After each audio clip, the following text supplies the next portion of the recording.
welcome to this little update with Marikey. I wanted to show you guys where he's at. I kind of lost count of his sessions, but I think we're probably around day 10 or 11 would be my guess for a number of sessions. And what I'm going to show you is how I've been working on picking up his feet, and he's finally good about me picking up his back feet. And then I'm going to show you a little bit how he's still super skittish and how I'm working on trying to walk behind him, as well as just moving around him a little bit more in a comfortable way. So let's take a look. So I'm just going to start with showing you picking up his feet.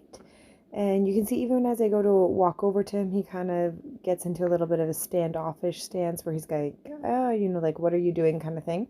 So I'm just rubbing him a little bit there first, kind of reassure him before I go down to pick up his foot there. And I just kind of give it a little bit of a squeeze at the chestnut area. And you can see he's pretty willing to pick it up.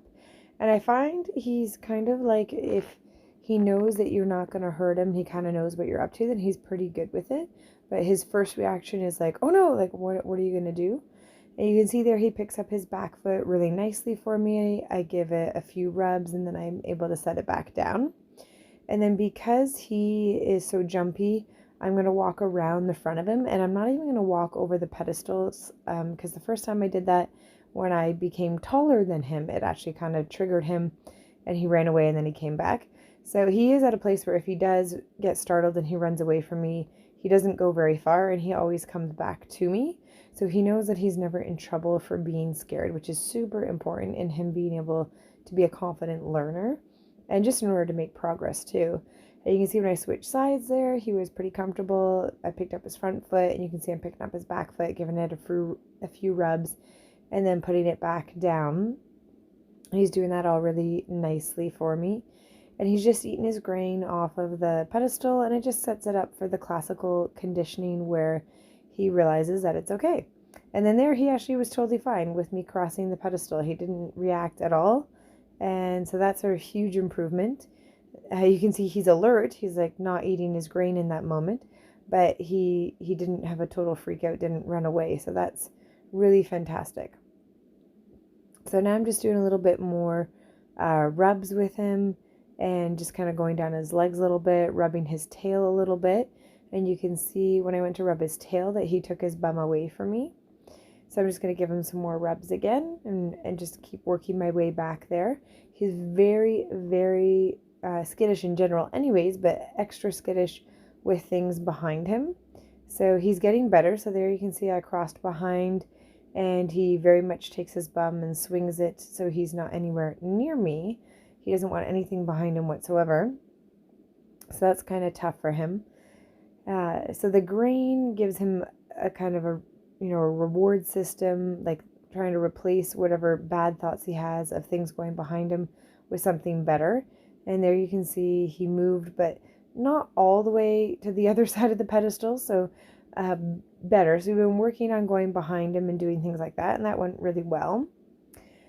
And then here's a little look at some of the obstacle confidence building work that we've been doing. So I don't do the same thing every session. I always switch it up.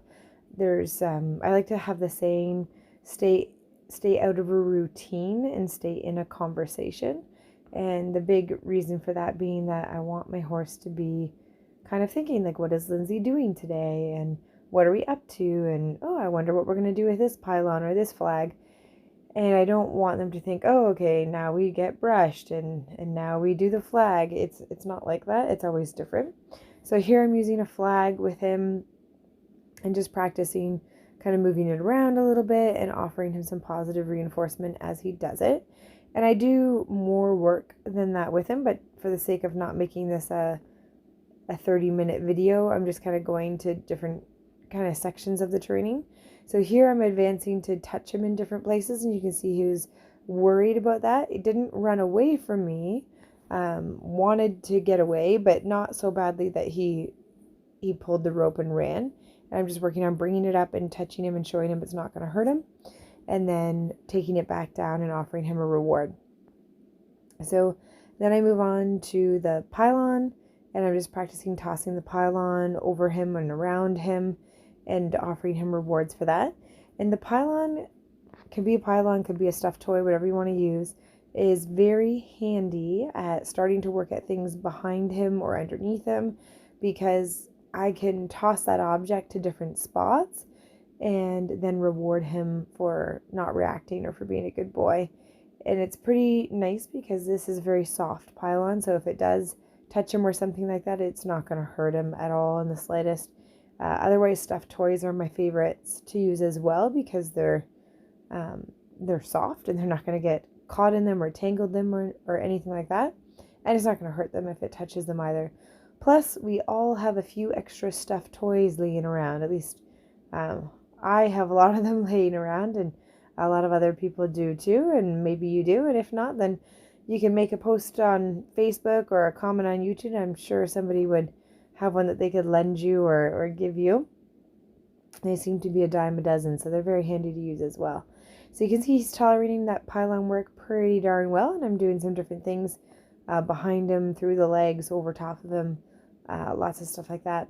So then here's a little look at working on the pedestals and the bridge work. So you can see he's still a little bit reluctant there going into, this is actually session 12. So I wasn't sure at the start when I was filming this in person where it was, but when I looked back at my dates, it's actually session 12.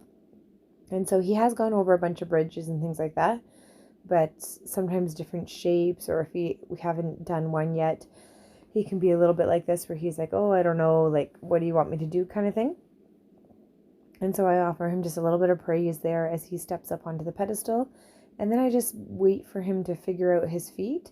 And when he makes an attempt and he makes an effort, then I just offer him the reward to try to help him understand that that's exactly what I would like him to do. And you can see he figured out to get his third foot there. And then now I'm just waiting for him to figure out his fourth foot. And I like my pedestals because they fit together like this. So they're not perfectly round. They're actually hexagon shape. At least I think it's hexagon. Hexagon is, oh goodness, it's 5 sides. 6. Anyways, doesn't matter. Point is, they have a flat edge, and I can put them together. And so that's very handy for teaching a horse to do a pedestal with all 4 feet on one pedestal. Is you start off on 2 pedestals and working with that, and then it helps them be able to put it all together. So that's a little look at where he's at with that. You can see not super stressful for him, but not super confident with it either. And then this is towards the end of the session, where now I am putting everything together, where we've got the pedestals, we've got the pylon, and we have the flag. And you can see his posture is pretty relaxed, and you can see he's actually kind of looking for the cookie there. And I never mind that, because that's basically him saying, like, hey, I did a good job, am I going to get rewarded? And I don't mind that. That's much better than him being scared of the session or not understanding what's going on. It means that he's figuring out the pattern of, hey, look, like, we do something and then you get rewarded, and it's a pretty good deal. So no reason to be scared at all.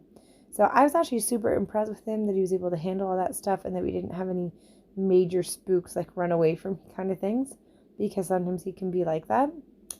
And he definitely impressed me there, and he comes off and he's doing really well with the stuff like that. Alright, I hope you guys enjoyed watching Marikey during this session. We still have a lot of things to work on. We haven't even attempted trotting yet, because we're not even really leading beside me too well yet, but he's starting to trust me a lot more, and he's understanding a lot more in terms of how to move him sideways and how to go backwards and things like that. So like here, even for example, like I'm trying to get him to come up beside me, and he'd rather me be in front of him a little bit. So that's something that we're going to work on, and once we've mastered that a bit more, then we'll start to do some trotting work, but that's not just yet. Hey, you, come up a little bit more beside me. There we go. Good boy. There we go. But overall, I'm super impressed with where he's at, and I'm pretty excited because I think he's going to be really awesome once, you know, we spend more time together. So I'd love to hear in the comments what you think about his progress, and I'd love to hear who you like better. Are you a Kaibu fan or are you a Marikey fan? They're totally different horses. I love them for different reasons, but I'd love to hear what you guys think. And if you have any questions, let me know. All right, until next time, bye for now.